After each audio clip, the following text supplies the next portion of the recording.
It's really great to be here at ARE again. This is my fourth or fifth conference here, I think, and it's always fantastic to come here.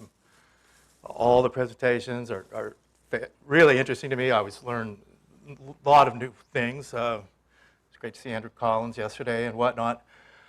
Tell you a little bit about myself, real briefly. I was born in France. My parents are Americans. I grew up in Colorado, mainly in the mountains. I became a technical climber. I was always a very camping, outdoorsy guy, skier. I had dual interests in going to the Himalayas and Tibet. Always been interested in psychic phenomenon and paranormal, reincarnation, Atlantis. Got a good dose of Johnny Quest cartoons as a kid. Kung Fu and all that kind of stuff. And I was fortunate. My parents liked to travel. And I was a teenager. My parents took us to Europe a number of times. Went to Stonehenge and to Greece and Turkey and to Mexico and places like that. So early on in the 70s, I wanted to travel all over the world. And I was studying at the University of Montana archaeology and Mandarin Chinese. That gave me an opportunity to go to Taiwan. I was an English teacher, and I did that. And that got me going, and I began traveling all the world. I always wanted to go to Mount Everest, and at the time I was a technical climber. Made some climbs in the Himalayas, wanted to go to Tibet and things, traveled through India and Afghanistan back then, and went to Israel. Then I started reading about the Great Pyramid. I got fascinated by that. Began learning about Edgar Cayce and whatnot. Lived through Africa. Spent almost 6 years traveling around the world then. I was one of the original sort of $5 a day hitchhikers. Back then, I would sleep under bridges and things like that. And eventually came back to the United States. I started writing books in the early 80s. My first book was a book called A Hitchhiker's Guide to Africa and Arabia. And then I began writing my Lost Cities series, and later Technology of the Gods and other things like that. So that said, let's take a trip to ancient Atlantis, Mexico, and South America. So fasten your seatbelts. Let's dim the lights, please, and we'll get going. So, story of Atlantis, and called Poseid by Cayce, really originally comes to us from the Greek philosopher Plato. Plato says in his two dialogues, the Critias and the Timaeus, that he gets the story from his uncle Solon, who was a Greek statesman who had gone to Egypt. Egyptian priests told him the story of Atlantis, and they said, yes, you Greeks don't even know your own history.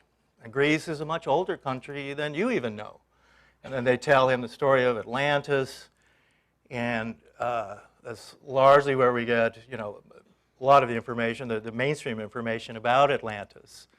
And in fact, they say that more books are written about Atlantis than any other subject, with over 20,000 books written about Atlantis.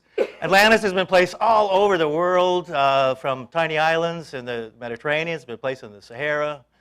I'm very much a classicist in the sense that Atlantis was beyond the Pillars of Hercules, which is the Straits of Gibraltar, someplace like the Azores. I do like the Bimini and the Cuba type theories of Atlantis, and Andrew Collins and his book Gateway to Atlantis, where he suggested that somehow Atlantis had been around Cuba. To me, it's a pretty good idea. According to Plato, Atlantis was a port city with concentric canals that went into a inner city area. There was supposedly a big high mountain at one side of the island, and the Azores does fulfill all that.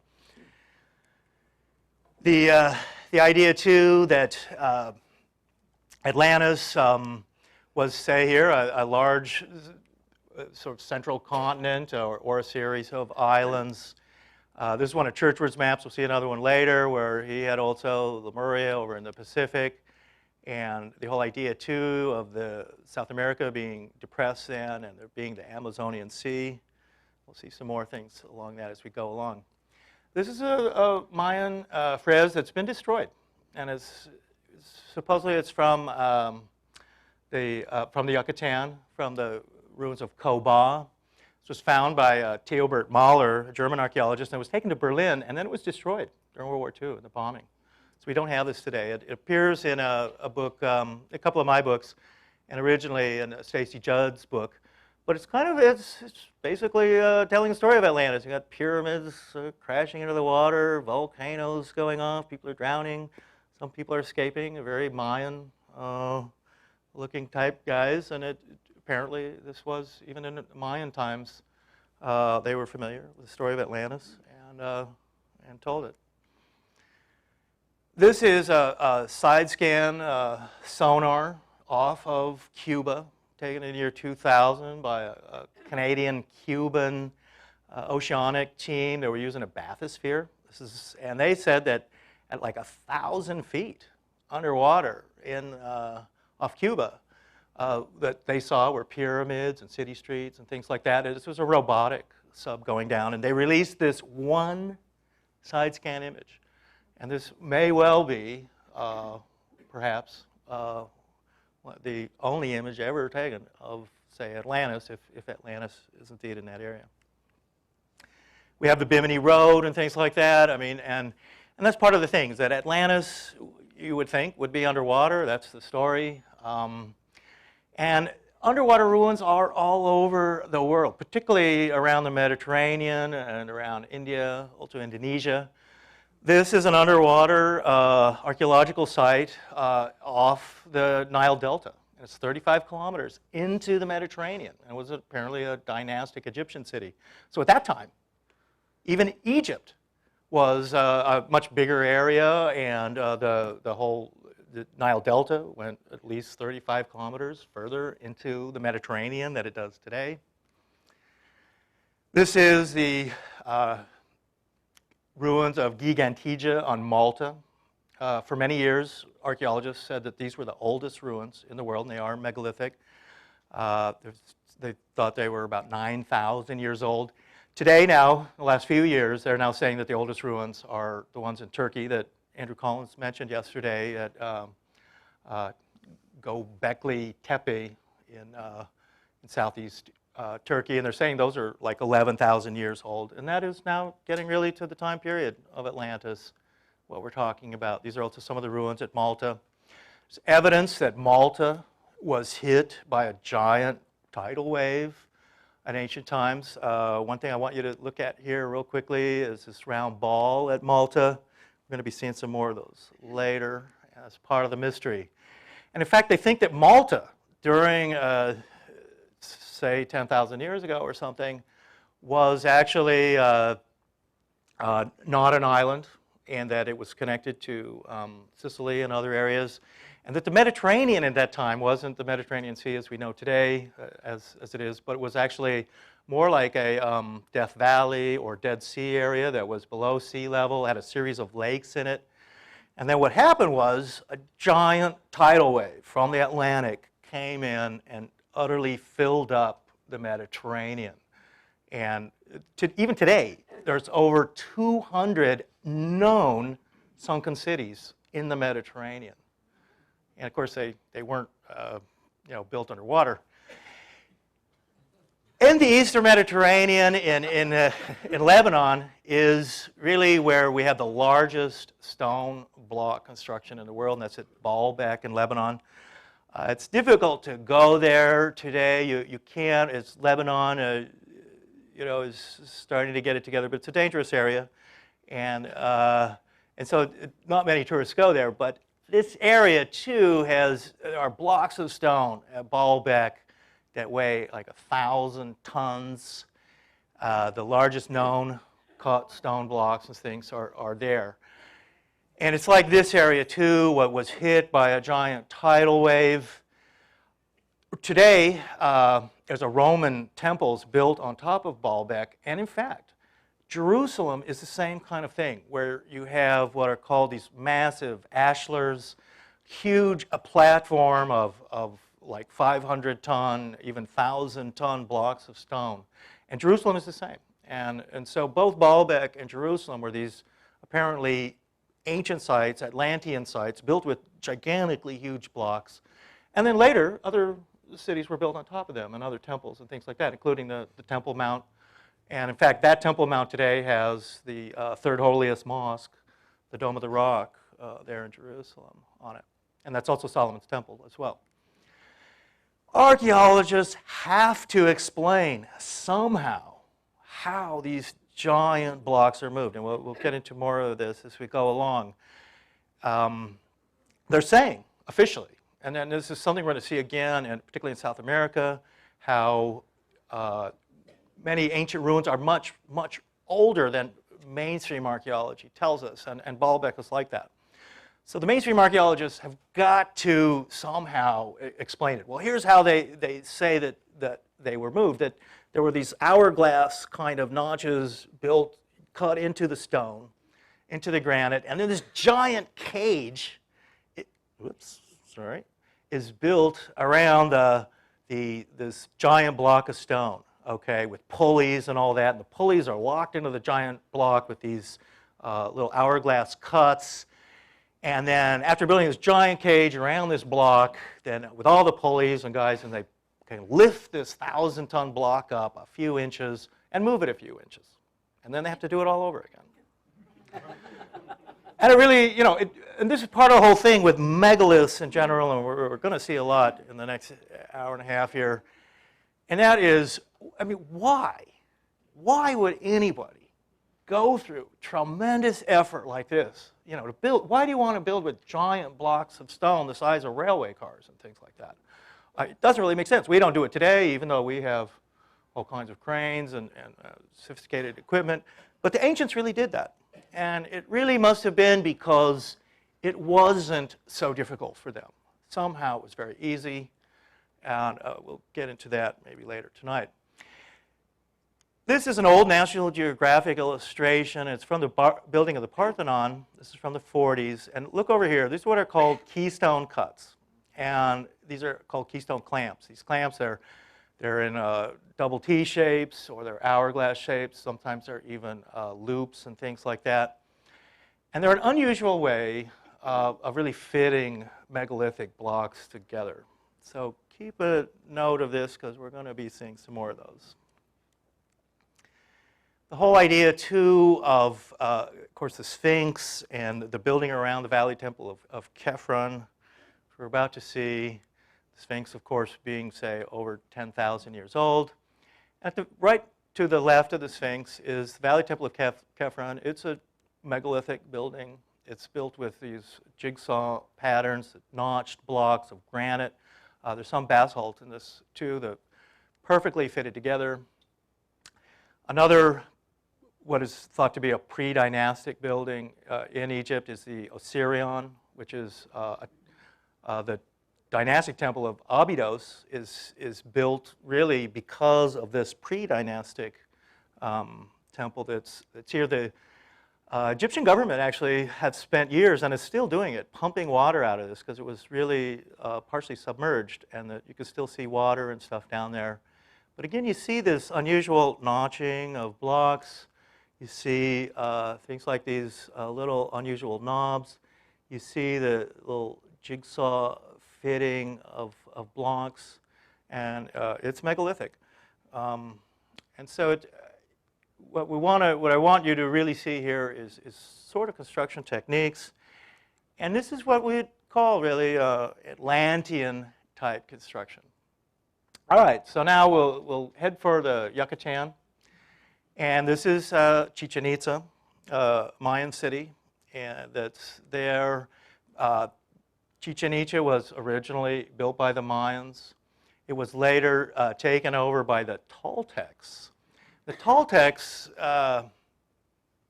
were thought actually to be Phoenicians. And just Laura Little was showing that harbor they were talking about, also Bimini, as possibly being a Phoenician harbor at the time. And certainly the Phoenicians were coming to, in my mind, to Yucatan, into the and into areas of Mexico. They had observatories and things like that. They built very unusual buildings too, like the Pyramid of the Magicians at Uxmal. Much of the architecture that is thought to be Mayan is not really megalithic by most standards. Some Mayan areas that were actually originally built by the Olmecs, such as Huaxactun near Tikal, those do have megalithic remains in it. But they're really finely built buildings, and certainly comparable to you know, what's in the Old World and Mediterranean and stuff like that. The Yucatan in around 300 AD or so was conquered by the Toltecs, and these guys right here. Their capital was in Tula. The Toltecs were an unusual bunch of guys. They were, many of them were bearded. These guys are called Atlanteans, in fact. They're not bearded. And they're called Atlanteans because, and we'll see more pictures of them, because like Atlas, they're pillars, they're holding up like a roof or something like that. And so that's another definition for Atlanteans in mainstream archaeology of a figure, like a pillar that's carved as a person, and he'll be holding up part of a roof. These guys, it's kind of interesting to note here, I like to, that these guys are carrying things over here. Zacharias Sitchin maintained in his books on the 12th planet and stuff that these things were laser cutters, and that these guys are Anunnaki and stuff, and that these are like you know, beam weapon things that melt stone and whatnot. Mainstream archaeologists, of course, don't think that at all, and their explanation for these kind of unusual objects that they're holding is that they're throwing sticks, ladles, for spear throwers, and which in fact, you know, may well be the case. But what happened was that the Toltecs are a mysterious bunch, and they actually conquered Chichen Itza and much of the Yucatan. Their main capital, Tula, was north of Mexico City. They also went up into the American Southwest. They were mining guys. And a lot of the whole thing with the Toltecs has to supposedly to do with the Punic Wars, and that was between Rome and Carthage. This was the end of the Phoenicians and the Carthaginians. Hannibal went over the Alps with the elephants and all that. There was 3 Phoenician wars. And finally, Rome defeated the Phoenicians. And kind of like the Knights Templar Navy, which after the suppression of the Templars, they had a huge navy and it vanished. And part of the Knights Templar Navy went to Portugal, part of it went to Scotland, and another part of the Knights Templar Navy actually became the pirates, and they flew the Jolly Roger. So the Knights Templar Navy sort of broke into 3 parts. And a similar thing apparently happened to the Phoenicians and the Carthaginians. With their defeat, the ultimate defeat by Rome, the Carthaginian Navy then left, went out into the Atlantic. They had a major port in Morocco called Lixus. And from there, it's thought that the Phoenicians all fled to the Yucatan and to Mexico and became the Toltecs. So now, in 1519, Cortez fulfilled a major Aztec and Mayan prophecy of being the return of Quetzalcoatl. He returned on the year and the day that Quetzalcoatl was to come. He fulfilled this prophecy of being a returning god, and this set into motion, really, the destruction of the Aztec Empire. The Aztecs, you've got to realize, too, are really contemporary with, you know, medieval Europe. Montezuma, where the Aztecs came from is a mystery too. They came from an area that was these 7 caves up to the north. Their capital was called Tenochtitlan. It was a huge pyramid city. That was built into Lake Texcoco. It was an island city too, with causeways and things into the lake. And in fact, part of the battle between the Spanish, Cortez, and Montezuma and the Aztecs was a naval battle, where the Spanish built ships and stuff like that to attack the city in the middle of this lake, which was Tenochtitlan. This is the famous Aztec calendar stone, and actually archaeologists now think that even though that does have a calendar on it, of the different 4 worlds, of the Aztecs, and each world is ended with some cataclysm. And, but now that mainstream archaeologists think that this was a combat stone, but it had the calendar drawn on it. And also kind of like in the Roman Colosseum, and the Phoenicians did this too, where gladiators and stuff, warriors were like tied together by their left hands, and then they fought to the death on, you know, on this slab, sort of like the boxing ring or something like that. This is a codex from the Aztecs. They don't know where the Aztecs came from. There's an interesting thing too of the Aztec language was called Nahuatl, and Nahuatl has all these atl sounds, Quetzalcoatl, atl, things like that, which has the Atlantis, phonetics in it. The other language that is similar to Nahuatl is the Basque language of northwest Spain, and it too has all these X sounds and atl sounds and things like that. So the Aztecs, although were saying they came from this land of 7 caves and things like that, and then they migrated down into this area called Lake Texcoco here, which is really where Mexico City is today. It was a shallow lake in the middle of a volcanic crater, and they built all these causeways out to their city that was in like the middle of the lake and stuff like that. So it was very much like a weird island capital and a lake with all these causeways coming out to it. And then ultimately there was the defeat of the Aztecs. One interesting thing too was that supposedly the Aztecs, just as they realized that things were looking bad for them, supposedly Montezuma took his vast treasure of a lot of gold and stuff like that and sent it north back to their homeland, which was apparently the American Southwest. And this became like the 7 gold cities of Cibola, 7 treasures of Montezuma, and even today some of these are still being sought after and some perhaps found. Just north of Tenochtitlan, also along the edge of Lake Texcoco, which is virtually gone today. I mean, Mexico City just literally paved this lake over, and is Teotihuacan. And this is the Pyramid of the Moon at Teotihuacan. And this is the what they call the Avenue of the Dead here. This is the Pyramid of the Sun. They don't know really who built Teotihuacan. And Aztec legends and others that talk about it being built at the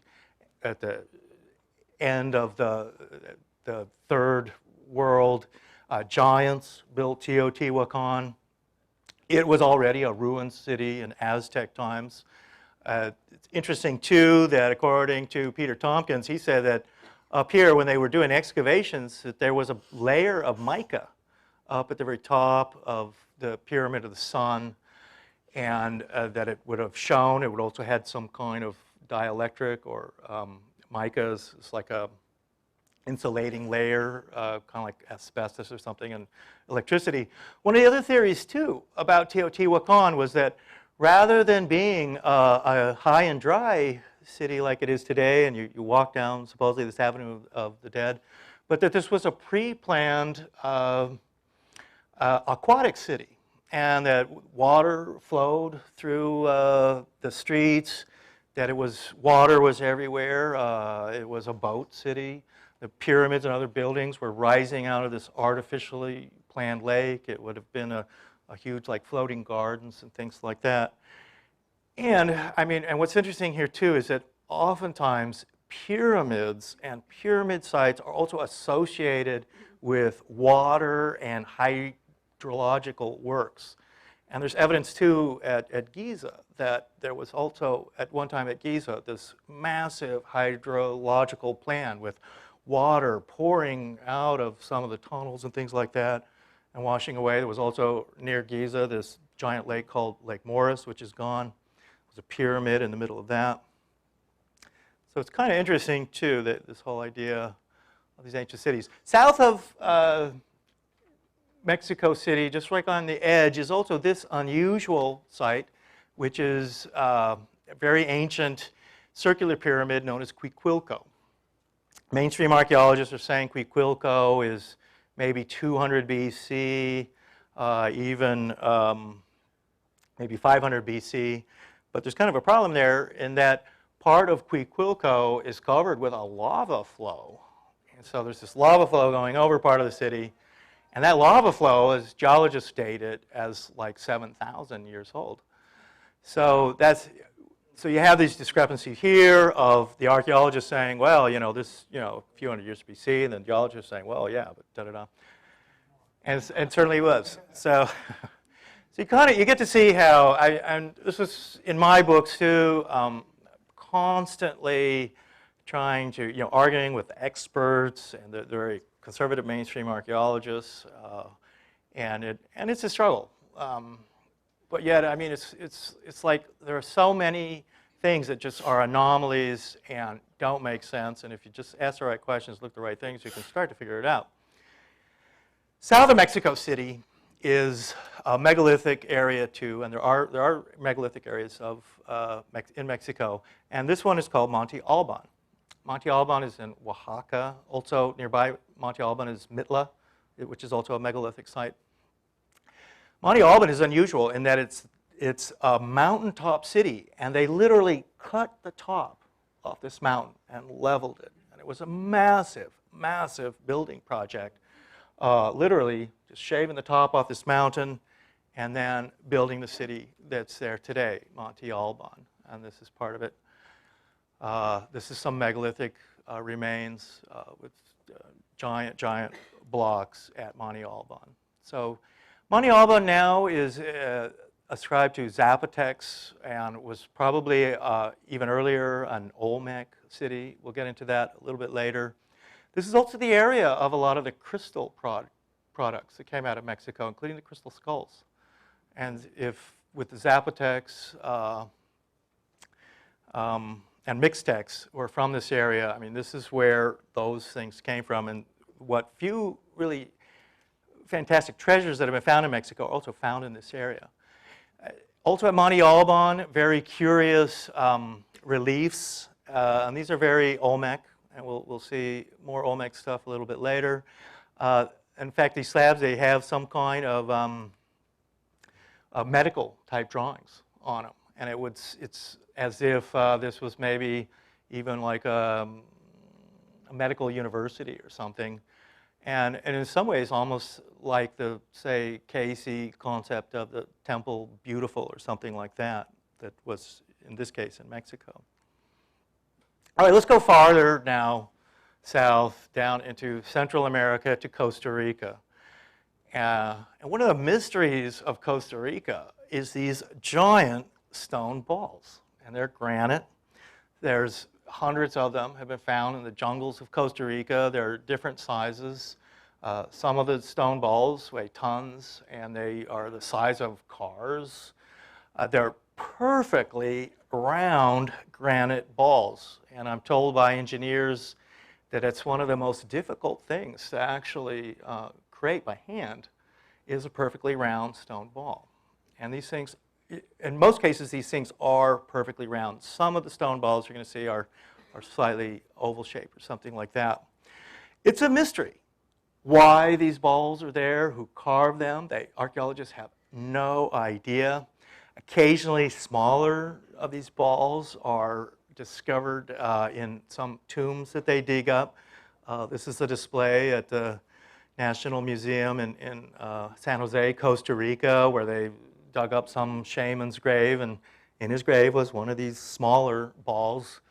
But yeah, why they would make these balls, again, what was their purpose? Archaeologists are totally baffled. So they don't know how they made them, but they assume they just bashed them out with a rock. But why they would do this? And it gets pretty strange. Most of the balls in Costa Rica, this is a map of Costa Rica, and they're in this very extreme southwest part of Costa Rica down here, right along the border of Panama. And in fact, there's even an island right over here where a couple of the stone balls are like. And most of the stone balls were found in mountain jungle areas right along this area. And it's like some massive tidal wave just hit this area of Costa Rica and washed these giant man-made granite balls up into the jungle. where they're still being found today. Many today have been taken to the capital, San Jose, and they sit in the lawns of banks or government buildings and things like that. I've become, in the last few years, really fascinated by this whole enigma of the giant stone balls. And so I ask people all the time, well, if you know of any giant stone balls in places, and I do get some interesting emails, Austria and stuff like that. I found this one on the internet in Gongxi, China, where there's this town there, Gongxi and Hunan. This is southern China, kind of near Hong Kong, where also these stone balls, are just kind of lying around in this town. And certainly, I mean, some of these stone balls, like this one, they are man-made. And the ones in Costa Rica, absolutely man-made. There are other areas in New Zealand. Spitsbergen has some of these also stone balls where geologists kind of say, well, it's just a weird geological formation. In many cases, like the ones in New Zealand and stuff, they're right along the coast. As also they were in Costa Rica. But there's been a lot of wave and weathering activity on them. So even though they were at one time, perfectly round, they've been heavily weathered and stuff like that. So here it gets even weirder, where in 1918, they were in Santa Monica, Los Angeles. They were building an electric trolleyway coming out, going inland from Santa Monica. And this little booklet called Trolleys to the Surf was created at that time. And because these electric trolleys can't go up really steep grades and things like that, they brought out this old steam shovel to tear up this hill in Santa Monica and make a level grade for the railway. And when they did it, they found all these stone balls. And this is the only photo I could find of this. It's the only reference I've ever seen. At the time, they were thought of as dinosaur eggs. And so, I mean, so you're trying to figure out all that, like, why these stone balls, and it's really a mystery. But this is part of the mystery of Atlantis and stuff, what they're doing. Now, on Easter Island, one of the remotest islands in the world, there's also a stone ball there. And in fact, it's the most sacred thing on Easter Island. And they call this ball, the island itself is called the navel of the world, but this ball, this is one of them, on Easter Island, is called the navel of the world, that ball. And it's a man-made ball. It sits on a kind of north coast of the island. Many tourists who go to Easter Island never even see this thing because it's just a little bit off, and they're all looking at all the giant statues. But this ball is there. And it's Easter Islanders will tell you it's the most important thing on the whole island. But again, they don't know what it's for, why it's there.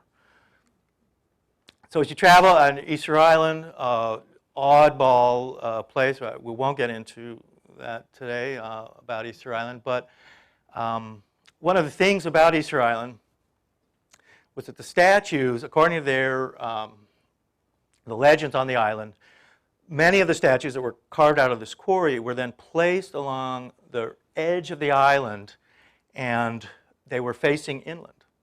And there were eyes, inlaid eyes like this, what we're seeing. This is out of the museum. This is one of the few. These islands were all destroyed because they had this power in them. But according to the legends on the island, this power came out of the eyes of the statues, which they called mana, which is a Sanskrit word too, meaning like cult power, like prana.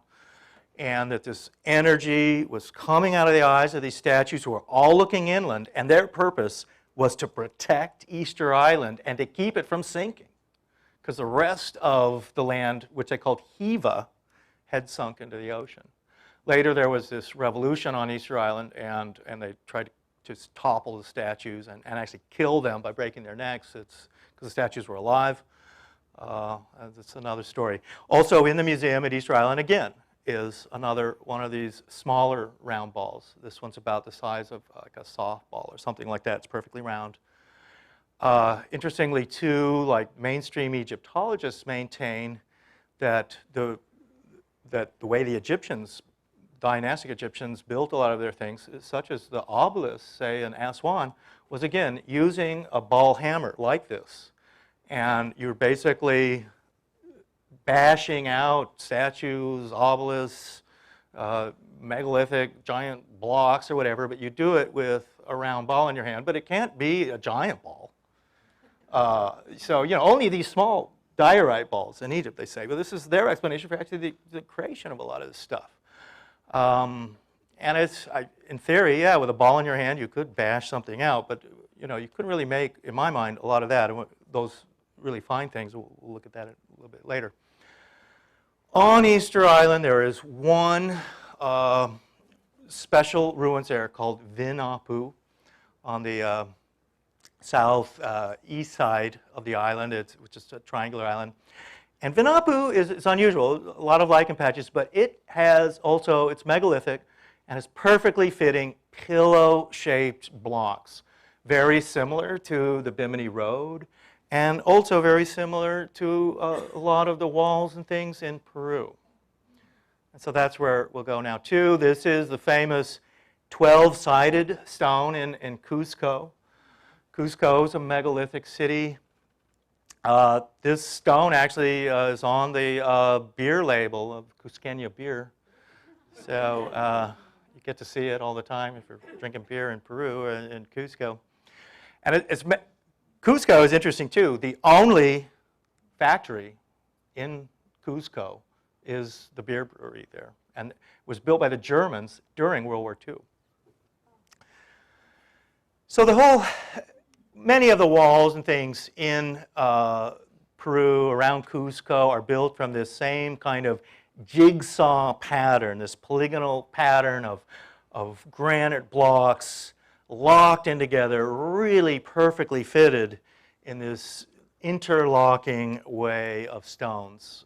This is also a wall in Cusco. You see, similar to what we saw at the Osirion in Egypt, where the blocks are notched in and stuff like that and locked in together. This is thought of as the most sophisticated kind of construction because the blocks are locked in and there's no mortar used in them. And when earthquake, shock waves and things like that hit these walls, they will jumble and move slightly because there's no mortar, but because they're locked in, they then fall right back into place without the wall shearing and things like that. Walls built out of bricks and even types of blocks that, and just layers, cinder blocks or something like that, will shear. And then those kind of walls are not very stable as compared to these polygonal blocks. This wall here, which also looks like the walls in Cusco and stuff, is actually in Tokyo. And it is the Emperor's Palace in Tokyo. And it's the same kind of construction that you see in Cusco, that you see also at the Necromonticon in Greece. The Necromonticon was an underground ruin that was only discovered in 1960, and it's up near Albania in northwest Greece. And it too is built out of these jigsaw puzzle, perfectly fitting blocks that are all fitted together. And it was buried, and that's why it wasn't discovered until 1960. But this whole ruin, which is thought to be like some of the earliest ruins in Greece, they don't know who built them, is associated with the underworld and the river Styx, which was the mythical river that went to Hades and things like that. But it's the same kind of building that we're seeing in Peru. This is Cusco, which is nearly 12,000 feet in the Andes. It's a megalithic city. Above Cusco is the gigantic fortress of Sacsayhuaman, also huge polygonal megalithic blocks fitted together, some of them just hugely gigantic. Mainstream archaeologists maintain that all this was built by the Incas only a few hundred years before the Spanish got there. And I maintain, of course, that that's completely wrong, that the buildings in Cusco and around there are much older than the Incas. The Incas were like the Aztecs, very contemporaneous with with our own European culture, and at the time of the conquest, Incas had only just, like the Aztecs, come into power, in fact. But just like today, if you go to Cuzco and you walk around it, I mean, what makes Cuzco so unusual is that it's actually this megalithic city that's lived in today. And people are living in the buildings. And these buildings are restaurants, they're shops, they're hotels and stuff, even. And today, Spanish people are living in those buildings, but they didn't build them. They were already there. And it's the same thing as I maintain with the Incas. I mean, the Incas lived in these buildings too, but they didn't build them either. And that's part of the thing. They're virtually indestructible, these giant buildings, just because of the way that they have it built. This is the famous, it's actually a replica of what was the big solar disk, supposedly, that was in the Coricancha, which is the main sun temple, which was a circular building in Cuzco. It had sun and the moon. There's maps here. Also, this lost city of Paititi that was out in the jungle, which was a final lost city of the Incas. And part of the area within the Coricancha is really unusual. In fact, it's so strange they've put glass plates in front of it. But it really has this oddball articulation, grooving of the stones. There's certain holes and things like that here that are like drilled. It really has very strange articulation of the stones. And this is a very finely cut granite. It has oddball little corners and things. I mean, it's about as difficult a stonework and articulation that you could possibly even do. And it looks like it was used to hold some kind of machinery. And even the cutting and carving of these stones is as if they were machined by power tools and cut with power saws. We'll see some more here of it. It's really very, very strange. And the idea that there was really even devices that fit into this metallic machines and things like that. This is what I think was going on here. Those things are totally gone. This is an old drawing from Squire's Conquest of Peru. This was a book from like 1860 or so. And this was apparently near Chavin. I have not been able to actually locate this spot. But it too, I mean, it's this heavy, massive area of what appears to be granite, carved and cut and articulated in different ways. And it's like, again, some kind of machinery and metal devices were like fitted into this for whatever, some purpose we don't know. And so this kind of a thing, it's like, yeah, these things are gone. Wherever the metals were there, they've been removed many thousands of years ago, and all that's left is the rock, the articulated rock that all this had fit into. This is Machu Picchu, one of the most famous tourist spots in South America. In fact, it's the most popular tourist spot. Machu Picchu is a megalithic city. It's a secret city on top of a mountain. They don't know the name of Machu Picchu. Some archaeologists even thought that the Incas themselves never even knew about Machu Picchu. Although other archaeologists will say, oh, this is where they kept the virgins of the sun and all kinds of stuff like that. They will, even now, tour guides will take you through Machu Picchu, pointing out where the jail was, where the virgins of the sun lived, all this and that. And they don't know anything about Machu Picchu. And Machu Picchu is not the name of the city. They don't know what the name of it was. It wasn't Machu Picchu.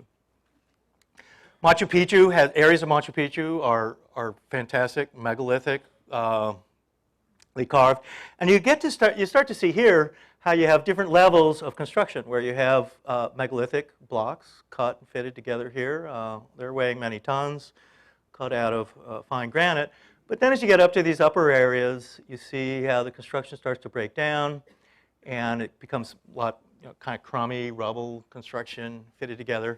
And this would be, say, Inca construction up here, while this ancient, far more, many thousands of years of construction is your Atlantean construction below. Here again, there's also a wall at Machu Picchu. You get the notching of the blocks, and here you start to see also again these oddball knobs and things like that that we also saw at the Osirion. Fitted together, these perfectly fitted walls like this, also at Machu Picchu. And again, the kind of construction, it's so fine, it's such excellent stonework that it really seems, I mean, that, and in my mind, and having gone there with Christopher Dunn, who's an engineer, that, yeah, these stones are cut and fitted, and they're using machines and saws and things like that, and power tools even, to actually fit these stones together, to cut them. But how they would actually lift them and move them is a really big question. For me, one of the great proofs that the Incas didn't build these, many of the cities that are in Peru and around Cusco is this place here, which is known as Ollantaytambo. And it's a fortress, kind of a area that's right at the head of the Urubamba Gorge that goes down towards Machu Picchu and the sacred valley of the Incas. And as you come up these terraces and then you start to walk up these stairs, you see really some pretty interesting walls, perfectly fitted again, large lichen patches, which indicate great age really. Once again, this curious knobs and things like that we also saw at the Osirion in Egypt. You go through these doors, perfectly fitting blocks. I mean, and that's one of the amazing things, that how by bashing stones out, for the Incas or whoever was building it to create these perfectly straight lines, and the tolerance fitting these stone blocks together, and especially when you're dealing with stone blocks that are weighing 5, 10, 20 tons, even more, and then wanting them, making them perfectly fit so that not even a knife blade or a razor blade or a piece of paper can be inserted into these things is a kind of precision that's just not called for. And with Christopher Dunn, what he would say is that when you're working particularly with machines that are cutting blocks and even CAD programs and stuff like that, you know, you're going to have this perfect fitting. I mean, and the computers and the machines can do no less than that. And so that's how they would work.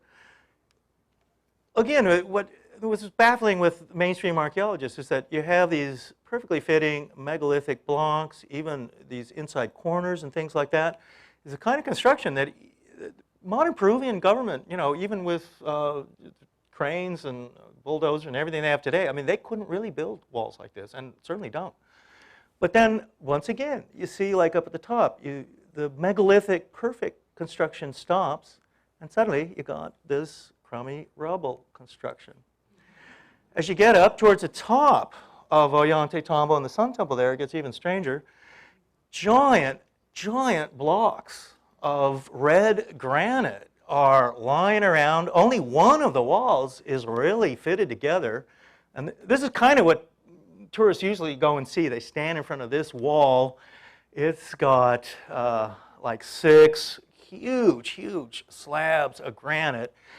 And then it has these very thin strips of granite between it, which is really unusual, even for Peru, type of construction. Once again, you're seeing the oddball knobs and things like that. They don't know what that was for. I mean, this is just this kind of wall sitting there. And in fact, it serves really very little purpose. Then this part of the wall here, it's broken off. You see here like knobs and other kind of things where they would fit into other corresponding cavities and things like that. This is like falling down. This wall here, as you come around the left, then you see more giant blocks of red granite and stuff. And, well, look at this. Now, I mean, here, this is mainstream archaeology. Again, they're saying, well, yeah, you know, the Incas, 200 years before the Spanish got there, they dragged this giant block up to the top of this thing, and they put it here, and then they notched it right there, and then they just filled it in with this crummy rubble. I mean, yo, that's how the Incas did stuff, you know. I mean, these are the archaeologists at Yale, at Harvard, at UCLA, at the University of Peru, all the places. This is what they're saying. Oh, yeah, these strange squares. I mean, what is all this about? I mean, it doesn't make sense. And you're up there, you know, wandering around. I mean, here we are. This is what it looks like. It looks like this now. It looked like this when the Spanish got there. It looked like this in Inca times. I mean, the Incas couldn't move these blocks of stone. What the Incas did was, you know, they came up here. This thing was it was destroyed. And it's like it's one of the ancient wars. It blasted this thing out, and the giant blocks, it went flying like some kids' toys. Mainstream archaeologists, their explanation is, well, they just never finished this thing. You know, they dragged these blocks up here, and they went, oh man, we've had enough. You know, let's just fill in the rest with these crummy rubble, and let's go home. You know. So yeah, you know, I mean, here even some of the blocks, you know, they've put like kind of other small stones here, you know, just to kind of fill it all in, you know. It's like, all right. Tourists go up there today and they kind of walk around and they see a lot of big stones, and, you know, the guys are telling them, yeah, well, Incas built all this, and they kind of go, okay, well, great, let's go, you know. But once again, I mean, when you really look at it, I mean, these blocks, I mean, they are perfectly straight. I mean, they have either articulated with these little corners and grooves. I mean, they're meant to be locked in perfectly to some other giant block. I mean, there's just no question about it. And these things, I mean, they're weighing 10, 20, even 100 tons. And like I was saying, the stones at Baalbek are 1,000 tons. All right? So now you get into some of these blocks, they're lying there, and they have the Keystone cuts on them right here. And we saw that before. And in fact, this is totally, I mean, archaeologists utterly ignore this and miss it. But yeah, this block here, here's a keystone cut for a T-shape. And you can't just have a keystone cut like this, you know, without having a corresponding block on the other side. It has to have another T-shaped keystone cut like it. It's got to be fitted there. And then molten metal is poured into this to create a clamp, and it's to hold these blocks together. And even then, I mean, these blocks are so huge, so heavy, you wouldn't think that they would be going anywhere and, you know, moved by anything. But even then, they wanted to lock these blocks in with these keystone clamps. And clearly, I mean, this block just has to have, and maybe did at one time, have another block sitting here, and it would have been fitted there. So where's the metal part? Well, the metal is, of course, gone. I mean, this is what happens.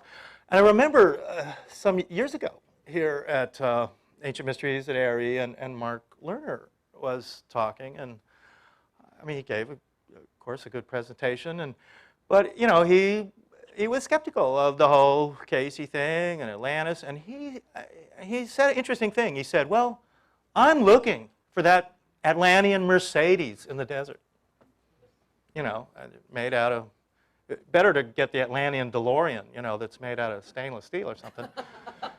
But, you know, and Mark Lerner, you know, he was just scratching his head saying, you know, I've been looking for that Atlantean Mercedes out in the desert, but I can't find it. It's not there. And I lived in Sudan in the 70s and worked with Chevron Oil as oil exploration and stuff there. And I can tell you, I mean, I saw this happen. I mean, and I drove this Land Rover around in the swamps and deserts of Sudan for the oil company. And if you left your Land Rover, you know, out there, it wasn't going to be there years later. It wasn't going to even be there a month later. I mean, people, you know, the native, they would strip it down, and they literally, I mean, they have charcoal kilns and stuff, and that Land Rover is turned into swords and spears and knives. Okay. And yeah, and that's exactly what happens to all these things. Any metals, you're some wandering tribe coming through, you don't just leave that Atlantean Mercedes sitting there in the desert. You strip it, you know, just like in, you know, some area, say Mexico, where yeah, you leave your car parked and yeah, it's gone later. And what was that? Yeah, all right. Yeah, right. That's right. You leave your car in the wrong place, and it's not going to be there. So here we go. We're still in Ollantaytambo now. Some of the stones. Oops, sorry about it. Let's go back. Some of the stones just never made it up there, and they call them the lazy stones. And they're these giant, railway car type blocks of stone, and they're just lying around, kind of on some road or something. The people left them there, and that nobody else was going to come and pick them up. I mean, and even today, the Peruvian government could not bring a crane in and move these things, and they don't even try.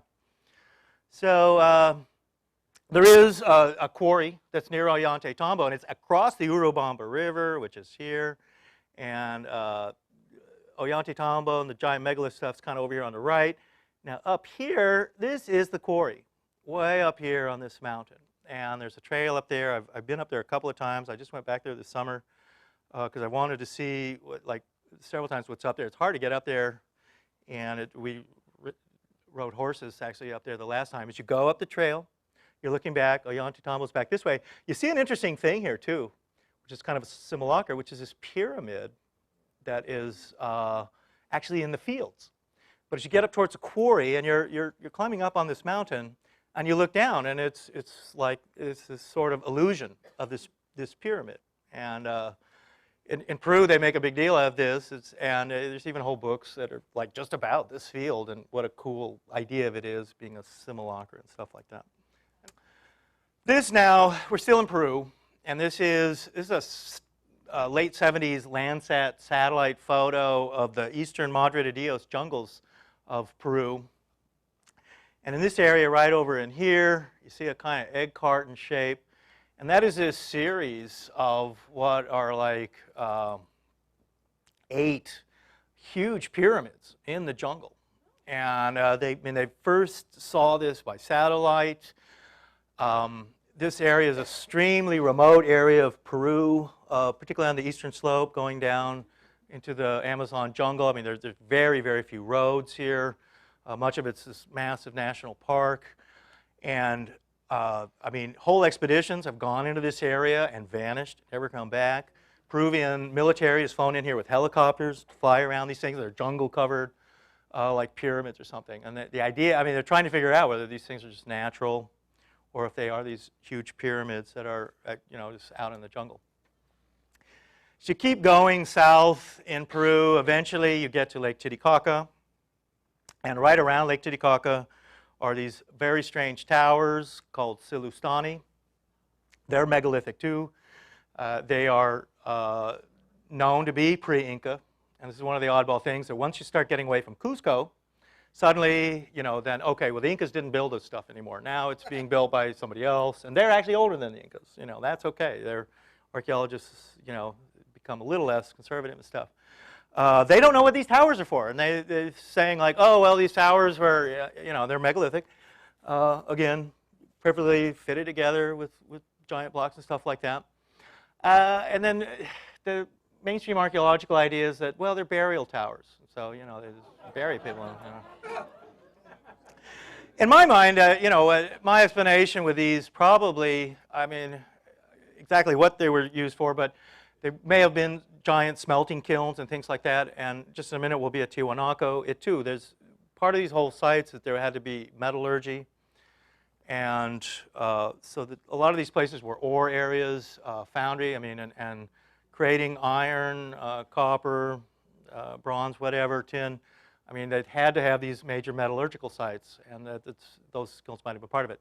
As you keep going along the east slope of Lake Titicaca, you get to you come across this unusual area. You're still in Peru, and there's appears to be this door carved into these cliffs and stuff. And as you go up towards it, it's kind of carved into this living rock. This thing's 40 feet high or something like that. There's oddball kind of things in here. This is about 6 feet high. It's about the size of a person. There are these grooves and stuff here. It's like other blocks or stone or something were to have been fitted into this thing at one time. The natives around there, they call it the Devil's Door, sometimes they call it the Door of Amaru Muru. It's been said that I've been to this place a number of times. That's some interdimensional doorway and Stargate kind of thing. That's unusual. Things and stuff happen when you're at this place. And to say the least, it's very, very strange. Now, the Egyptians did this too, where they had false doors into buildings and things like that, and tombs. This one is at Giza, in a matter of fact. And in some ways, it's really similar to this, what's there at Giza. Or in Peru. This is also at Abydos, other false doors carved into temples and stuff like that. So the Egyptians did that as well, make these kind of false doors. Lake Titicaca is the highest navigable lake in the world. It's at nearly 13,000 feet in the Andes, and it's part of the lake is in Bolivia, part of the lake's in Peru. There are some underwater ruins and stuff in Lake Titicaca. This is famous also for the reed boats and things like that. And Thor Heyerdahl, who did the Ra expeditions, the Kon-Tiki expeditions and stuff, one of my heroes, he, in order to prove a lot of his theories of transatlantic and trans-Pacific even voyages, it was with these kind of reed boats. And he had them being built in Egypt, also the Marsh Arabs in Iraq built boats like this, also in Morocco. On Easter Island, too, is these Totoro reeds. And for Thor Heyerdahl, he needed, it was the Aymara Indians who lived around Lake Titicaca who really built the best reed boats. And after some of his expeditions, because the boats kept breaking up and stuff, he had to bring these Bolivian guys back to Morocco to build like his really good raw boats and stuff like that. Reed boats are kind of interesting, too, because they are unsinkable.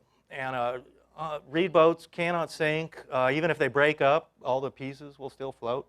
They also have a very shallow draft. And as Laura was saying earlier about their research in the Bahamas, how you had to get a boat that didn't, that was very shallow, could go over coral reefs and stuff like that. And that's what reed boats were like that. This is an unusual lake. This is actually back near Cuzco. And around Lake Titicaca, there's a lot of UFO activity. And people claim to see UFOs coming in and out of Lake Titicaca sometimes and around there. And there's a lot of UFO activity in Peru, I would say. This lake is also unusual. It's closer to Cuzco. It's a small lake. It's called Waipo Laguna, Lake Waipo.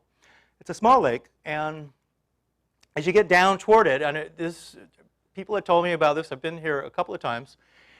They claim that in the middle of this lake is like a circular hole, and it's bottomless, and they can't find a bottom to it.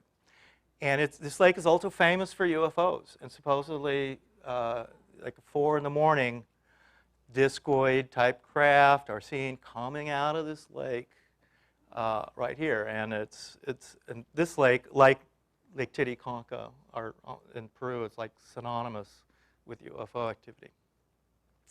All right, we're back on Lake Titicaca. As you get to the far south end of Lake Titicaca, then you get into the area where the really incredible ruins of Tiwanaku are.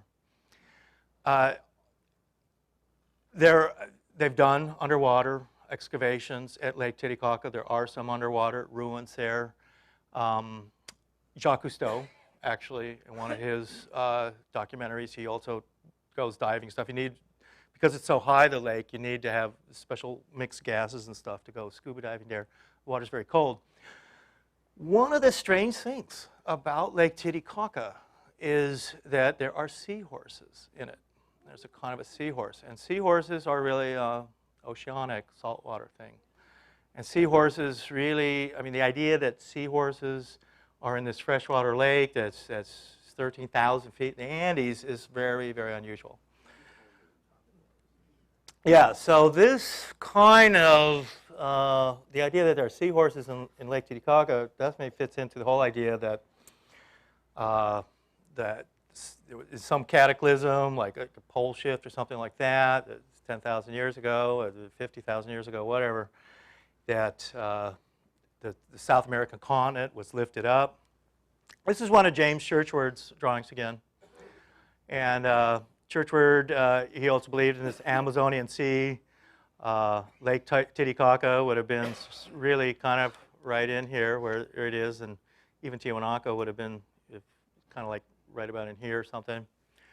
And so this is what church word and a lot of the kind of early cataclysmists believed. And these were guys who were, like Laplongeon. There was a Polish archaeologist named Poznański who did a lot of the early work at Tiwanaku. And yeah, they were believers in all these, in Atlantis and stuff like that. And this was kind of their explanation for how sea sources would be in Lake Titicaca, that it was somehow really at sea level at some time, and then was lifted up, and then ultimately over time it would have been a saltwater lake. But as over thousands and thousands of years, as water from the Andes filled the lake, the saltwater then drained to another lake in Bolivia, and it's a lake called Popo, which is really a lake downstream from Lake Titicaca, and it is a saltwater lake. So it's like all the salt water that was in Lake Titicaca ultimately emptied into this other lake, Lake Popo. So here at Tiwanaku, one of the famous things to see there is what they call the Gate of the Sun. And it has the sun god Viracocha here is carved. There are some kind of sort of hieroglyphic kind of things. He's crying too, and it's what they call the tears of the sun. Some have suggested, well, he was crying for the red land, the Atlantis, which had been sunken, was gone now. Others have suggested too that the tears of the sun and the Tiwanaku was a huge metallurgical plant, and that the tears of the sun were the gold and copper and other metals they were extracting here at Tiwanaku. This is an unusual thing too, the Gate of the Sun, because it's really part of some other building, but it was, in ancient times at some point, it was moved to where it is today, which is away from where it originally was. Again, if you look at this gate, it's coming down, and then you see here how it's got a curve in here and it comes down. This is all one solid giant piece of granite as well. It's been split by an earthquake. But, once again, I mean, also huge blocks would have been fitted into this, locked into it right here, that kind of thing. It was part of this giant, giant wall that was also megalithic in scale and extremely, extremely well made. Poznański and other people, this is what they think that it was like. This is what we're talking about here, how other giant blocks would have been fitted, notched in here. This was how they did it. This was actually a door that was cut into a solid rock, and it was a total door around it. It's an unusual way of making a door. And other areas around Tiwanaku, there was the sunken temple called the Coliseum. This is what you see here. Around it are hundreds and hundreds of stone heads in this sunken temple, and it's said that every race in the world and of all mankind is represented in these faces, including people who are bearded and things like that. There are some statues at Tiwanaku, and there were some statues at Cusco too, although those have been destroyed. Some of the statues were kneeling, oddball kind of figures. What they've discovered now, and in fact you weren't even supposed to take photos of this for some reason, but this is also at Tiwanaku, down here, and this is only in the last few years that they've excavated this kind of stuff. Also, it's all megalithic here. And down in here, this weird subterranean passages and stuff like that are underground. There was also one of the pyramids at Tiwanaku had a lake at the top of it. So there was some kind of hydraulics going on there too, where they were actually pumping water uphill in to fill up this reservoir on top of this pyramid, and then that water was washing down through these tunnels and stuff like that. And it's, in my mind, Tiwanaku was this massive ore processing plant and hydrological they had diverted rivers and stuff like that to go through there. They're washing the ores out with the water. Then it would go to the smelters and stuff like that, and then ultimately gold bars and things, and copper bars and things like that would come out. This is in the Coliseum, the sunken temple at Tiwanaku is this famous figure, and this is Kon-Tiki. And from Thor Heyerdahl, the Norwegian archaeologist who passed away now, yeah, a couple of his books were about Kon-Tiki. And Kon-Tiki is a bearded guy. He's got a beard and a mustache, like some Mediterranean kind of Phoenician guy or something like that. American Indians, by the way, don't have really facial hair. And the same in South America. They don't grow beards and mustaches. He also is doing an unusual thing. His hands are over his heart and his stomach. This is the tiki way of holding your hands. And this actually gets a lot into Pacific Island stuff. And the tiki images that you would see in Tahiti and New Zealand, Tonga, Samoa, Hawaii too. Yeah, this is what they do. They put their hands like this over their heart and their stomach. And they're called, in Tahiti and stuff, they're called tikis. And you often get pendants. In New Zealand, it's just like this. And this is Kon-Tiki. So he's also doing this thing with his hands. This is the pyramid, which was this gigantic pyramid. The Spanish destroyed this pyramid because they thought there was treasure up here. But yeah, at some point they were actually using what would be like ram pumps or something like that, where they had diverted streams, and then they were pumping the water uphill, and then they filled this reservoir, and then that reservoir came down through these tunnels that had all been pre-planned, and they're just now Bolivian archaeologists are getting to those things. These tunnels run through all parts of Tiwanaku. Just to just a little bit northwest of the main area of Tiwanaku is this area called Puma Punku. It is also giant blocks of red granite, many of them weighing like 100 tons and stuff like that. It's like some giant kids' building blocks scattered around, been destroyed. This is what archaeologists think these buildings actually look like. It was fitted together. Many of the blocks were also, they were almost uniformly cut and sawn and articulated, and that they would have fitted together in like almost like a modular way of these blocks coming out, and they were all uniform and they would fit together, and there were the jigsaw things, something like this, that this is what these walls and stuff look like. And you know, I've talked to archaeologists who were there, and at one time there was some University of California archaeologists doing some work, and I asked him about Tiwanaku and all this, and here's more. Now here are the Keystone cuts, okay, that we saw at Ollantaytambo. So here's the same kind of thing, and you see how these also giant blocks, they're going to have the Keystone cuts right here and fitting in. Now, so this is absolutely pre-Inca. I mean, they know that, and the dates for Tiahuanaco are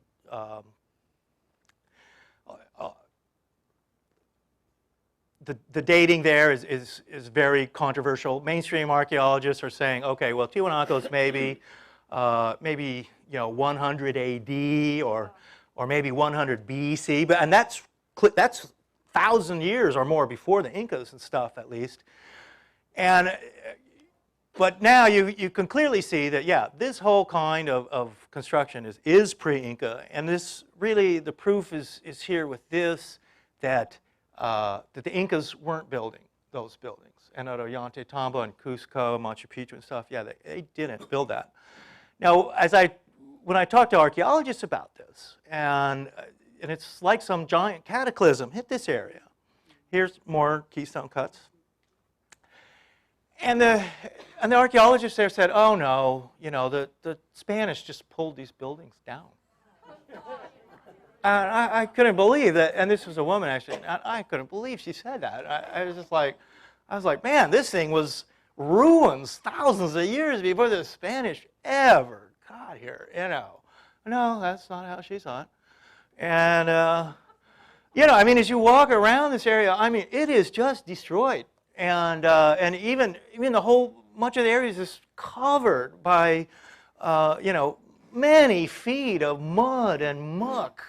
It's like some tidal wave just hit this place, wiped it out, you know, along with a giant earthquake, and it destroyed the buildings, and then it covered it with tons of mud and muck. And so archaeologists are doing, you know, what they normally do is it's a very typical trenching done by archaeologists. I mean, they have to cut down, go dig up, 6, 8 feet of dirt and stuff, and then, yeah, here's more giant megalithic blocks, more keystone cuts. I actually went down there and kind of scraped these out so that I could get a good picture of them and stuff like that. But yeah, this is an unusual way of fitting blocks of stone, to say the least. And so here, even now, you see how some of these blocks, they've fallen, but they're, perched on, pillars of mud and stuff. I mean, this is not the Spanish tearing these buildings down. This is a cataclysmic destruction of what is a huge, huge megalithic building. I mean, it was designed even to withstand huge, huge earthquakes, and South America gets a lot of them. All right, this is what these keystone cuts and blocks look like when they have the metal clamps in them. Here's a metal clamp. Once again, most of these metal clamps are not found, but archaeologists are finding some because when the wandering tribes come through the giant ruins, if they can find some metal clamp like this, they pry it up and they turn into something else. And just like that Atlantean Mercedes in the desert, it's now somebody's knife and some other guy's spearhead and somebody else's, copper plate or something like that. So this is what happens to these things. All right, now we'll go briefly to Egypt. This is at Karnak. This is Egyptian keystone cuts. This is an unusual way of fitting megalithic blocks. This is not something that people would really independently, really create. And this hourglass things, these are both in Egypt. This is actually a wall at Edfu near Aswan. And I mean, this really shows, how the Egyptians and people all over the world are constantly building and rebuilding they tear walls down if the walls haven't already been torn down by some cataclysm or something, and then they build them up again. And here's this wall. I mean, it has a bunch of blocks with keystone cuts in it, okay?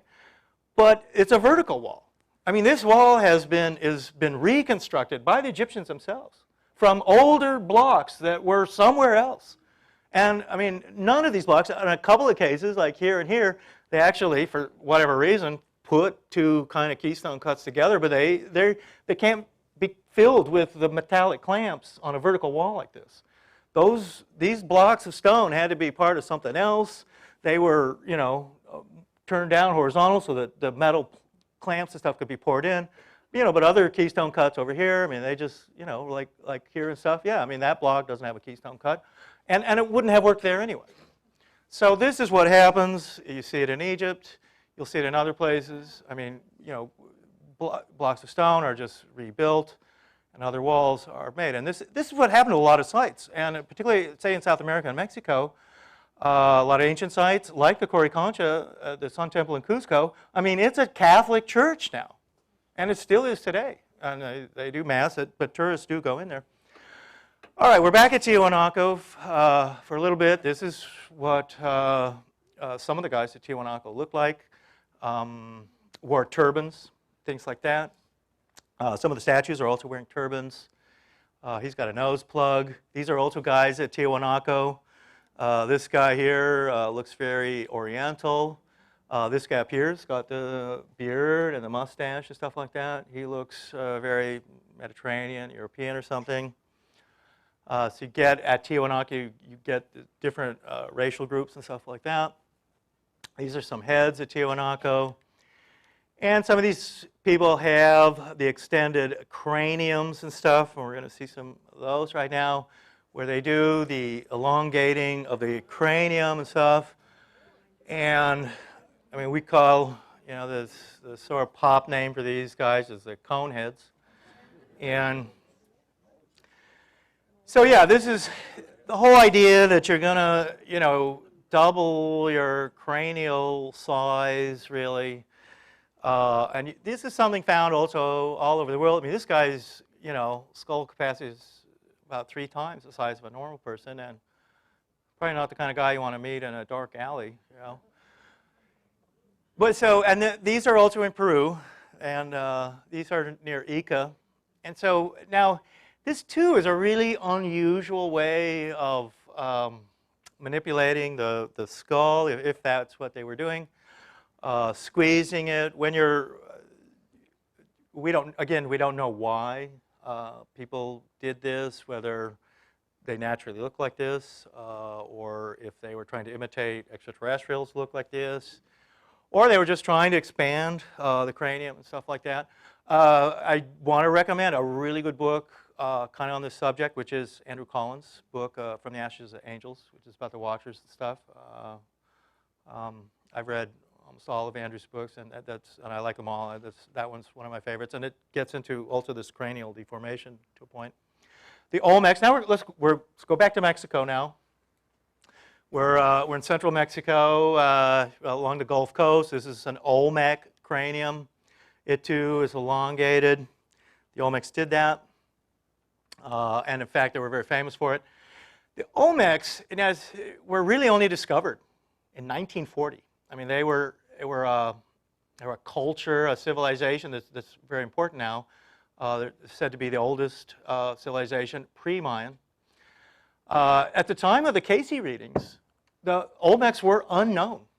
I mean, there wasn't a name for them. It would have. You kind of wonder if Cayce could have talked about the Olmecs, because there wasn't like a word for them or anything really. I mean, they just had not been discovered really, and really, I mean, and for him to say Mayans, you know, in some ways what he called the Mayan lands, he may well have been meaning to say the Olmecs, because the Olmecs are the proto-Mayans. Almost everything that's ascribed to the Mayans is originally came from the Olmecs, including the number system, the calendar, the hieroglyphic writing, even the pyramid construction. And this is mainstream archaeology now, that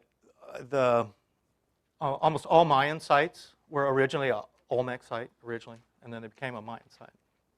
So in 1940, in fact, what happened was there was just on the eve of World War II, archaeologists came from all over the world to Mexico City, and they were presented with this evidence of the Olmecs. And they basically said, look, we've found this new civilization. It's called the Olmecs. They're before the Mayans. They're older than the Mayans, blah, blah, blah. Many archaeologists refuse to believe that. I mean, as you know, they argue amongst themselves, and yeah. But today the Olmecs are, you know, I mean, archaeologists today don't deny that the Olmecs were this pre-Mayan culture, and the Olmecs. The more you look into the Olmecs, it's weirder and weirder it gets. One of my books is a book called The Mystery of the Olmecs.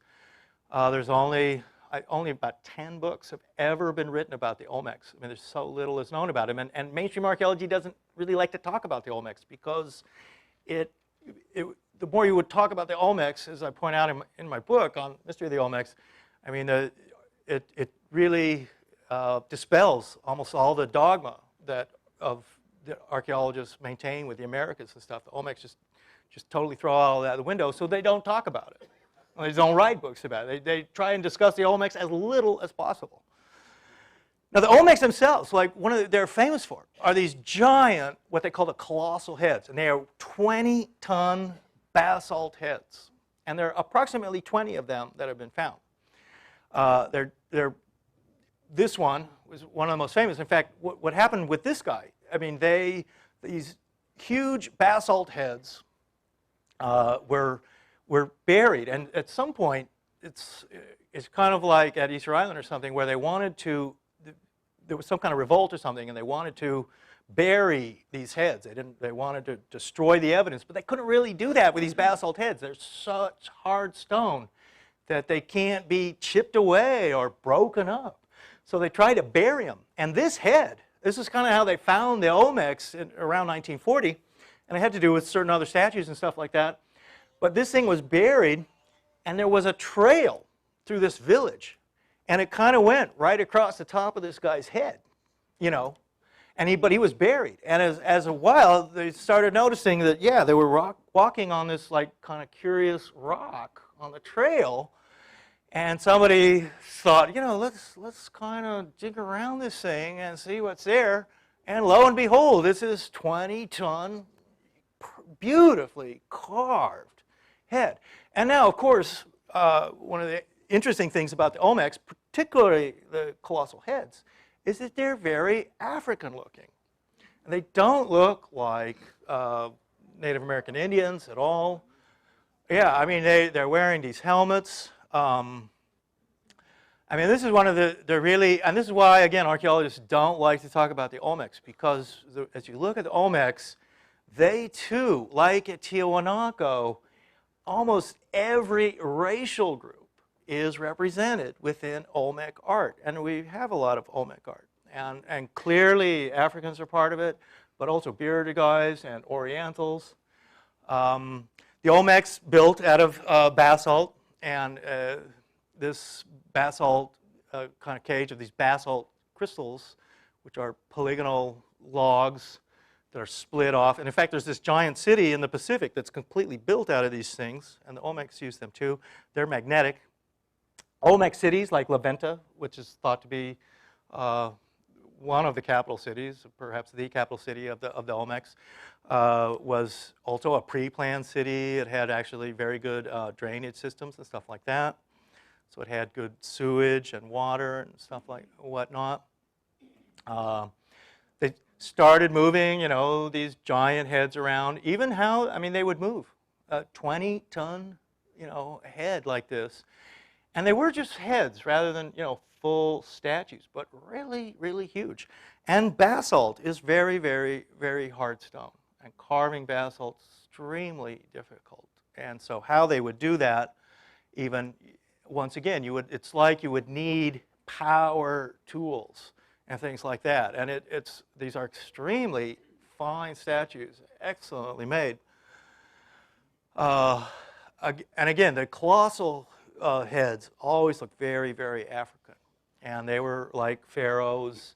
They were, you know, some kind of kings, god kings, or whatever that were in this area. This area of Mexico, too, is what's called the Isthmus of Tehuantepec, which is where Mexico narrows.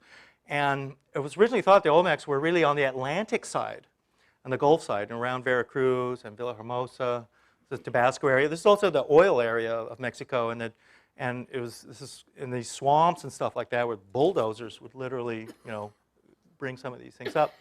But that is the area. But the Olmecs are on the Pacific side too. So in many ways, the Olmecs were like this pan-oceanic group who had cities on the Atlantic and on the Pacific. And that area in ancient times, even like today, was a kind of Panama Canal area of ancient times of Mexico. And in fact, at one point, before they built the Panama Canal, there were three areas that they looked at. One was the Isthmus of Tehuantepec, where the Olmecs are. Monte Alban, by the way, is in this area too, that mountain where the top was cut off. That too was probably an Olmec city originally. The crystal skulls and stuff came out of there, and even they too were probably, the crystal objects were originally Olmec. This stone is really, really an unusual one. And of the 20 or so colossal heads, again out of basalt, this one, and archaeologists, I found only one archaeologist who actually commented on this, and it's these weird pockmarks. And only this head has it. And it's like someone took a power tool and was trying to deface this thing. And this baffles archaeologists. And once again, you know, to repeat myself, archaeologists, when it comes to stuff like this, and Olmecs in general, this head in particular, I mean, it's so baffling to them, they can't explain it. So they just don't talk about it. But yeah, one archaeologist, I mean, and they said they were like, they couldn't understand why this was there or even how it was done. And it's like some power tool was used to dish out these little scoops in the head after it had already been carved and stuff. And it was like maybe when in the early period where they were trying to destroy these things. And some guy's just taking this power tool and grinding these things, just trying to deface this thing. And it's really odd. It's other Olmec heads, and you can see a lot at the museum in Jalapa, Mexico, which is near Veracruz, has a lot of oddball Olmec things. I mean, some totally sci-fi looking guys, like this. I mean, weirdly articulated. You know, who is this guy? you know, Olmecs, like the Mayans and stuff, jade artifacts, which were very sacred to them. Okay, I'm going to finish up here really quick so we can go to dinner. But yeah, this is what these guys look like. And they had these elongated heads.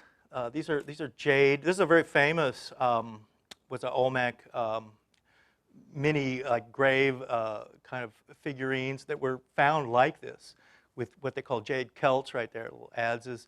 But this is what these guys look like with these weird, you know, elongated heads and stuff like that. And they look like and many of the Olmecs look like an oddball combination between Orientals and Africans. Others did have beards and things like that. There's a weird frown kind of thing that's associated with the Olmecs. Some of the Olmecs also were birdmen with wings, like this jade artifact. This is from Costa Rica. The Olmecs were all the way down into Panama and areas like that. And around those areas are those giant stone balls and things like that. Other Olmec areas are in Guatemala. And even today in parts of Guatemala, statues like this are half buried in sugarcane fields and stuff like that. And even today, the Mayans go up and worship these things and pray to them and make little sacrifices and stuff.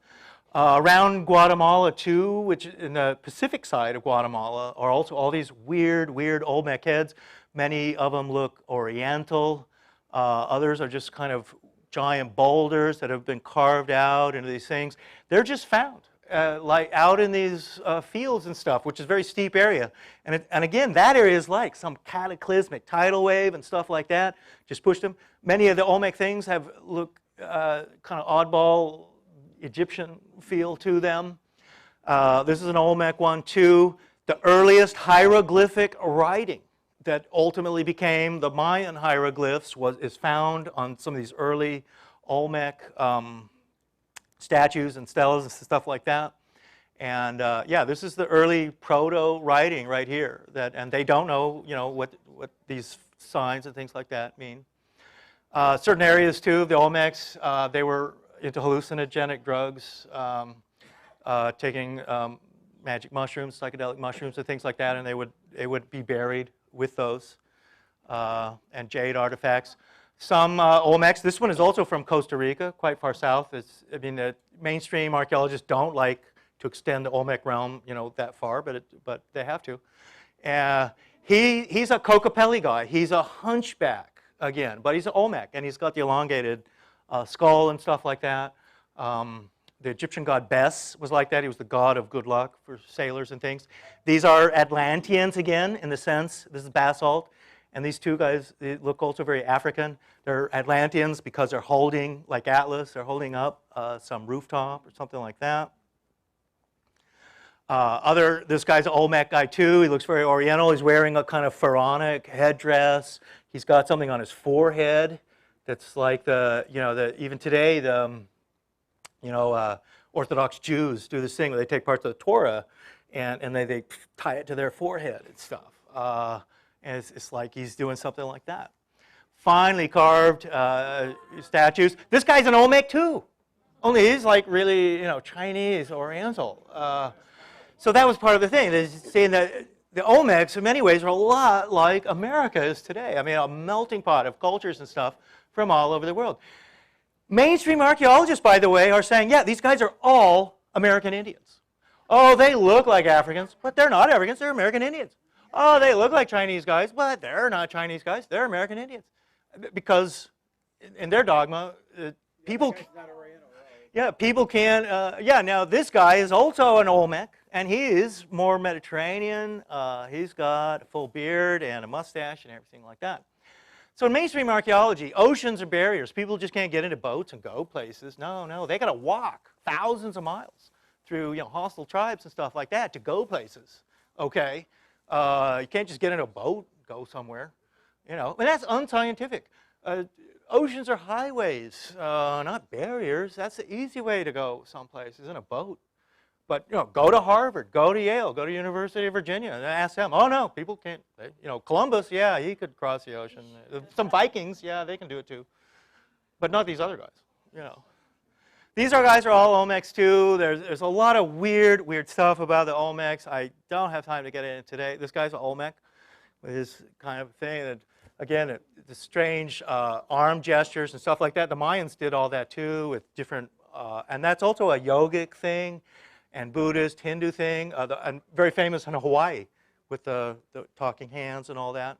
So positions of your arms and all that kind of stuff is very important. This guy's an Olmec as well with the scowl. He's got his cool mohawk haircut, you know.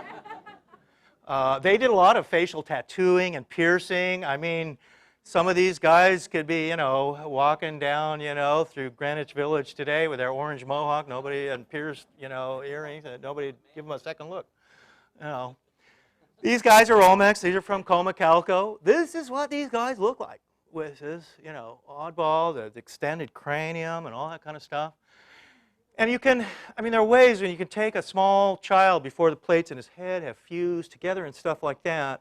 His, your plates in your head haven't fused, so you can compress and you do this weird warping, and you can create, you know, a cone head. You can turn any child this young into this kind of thing. And not only that, but other people did that too. This is Meritaten, one of the daughters of Akhenaten and Nefertiti. And yeah, they're cone heads too. People all over the world were doing this. The Kurds in northern Iraq, this was done in Africa, Vanuatu. I could spend half an hour up here just showing you pictures of cone heads all over the world. And this is an unusual thing too. And once again, I mean, why people at all these different places around the world are doing this cranial deformation. Now that's something, again, that the mainstream archaeologists, they don't want to go and talk about that subject. And even though the Olmecs are some of the most famous, this is Tutankhamun. Tutankhamun he was a cone head too. And even when they do x-rays of Tutankhamun, he gets in the news every once in a while, they never mention that he's a cone head. All right? They don't talk about that. So yeah, this is what these guys look like. These are the daughters, again, of Akhenaten and Nefertiti. So many of the Egyptians did this. The Olmecs are so famous for it. Kurds on Malta, also many of the skulls, and the Olmecs, like we were saying. And so we're just winding up here. Yeah, I mean, and you know, even though you're a cone head, you know, you get the right headdress on and get some makeup and nice clothes, you look okay, you know, I mean. And so one of the things they found in Tutankhamun's tomb, by the way, was a bunch of trunk of boomerangs. You know, this is in the Cairo Museum today. Yeah, the Egyptians, they hunted with boomerangs. Boomerangs are used all around the world, also in the American Southwest. Though we think of course, boomerangs as being this Australian Aboriginal thing. So yeah, I mean, you know, King Tut, yeah, he's a conehead, but he wasn't such a bad-looking guy, you know. And that is the end of my presentation for now, and I thank you.